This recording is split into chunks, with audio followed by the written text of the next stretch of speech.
Ayan mga kadagat, siniparan naman si Herbie. Talagang matindi. Guys, ano na naman tayo nito? Ano, Fans na punta. X na naman, X. Anong lalim, Bay? Aba, anak ng tinapan na may formalin. Ano po yun eh? Binitawan. Pag minamalas nga naman ng tao, Tikman lang kanina. Hindi ano. Hindi natadahan. Dilutang na. Kagaya na sa akin baga. Kala ko sapay daw. Dilutang na gano'n. ayan na mga kadagat, yung baras at bato-bato, kung tawagin. Binibirada na ni Rodil ng ating mga magigiting na mangtutuna.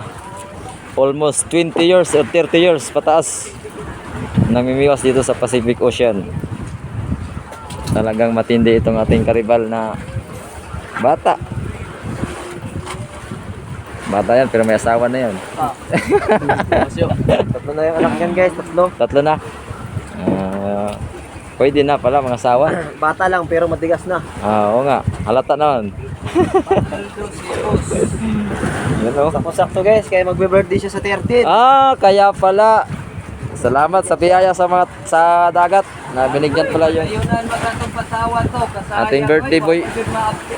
Birthday boy pala. Lupit. Lubog na po. Pag doon na undo. Lubog na. Oo. Ano yung nakita?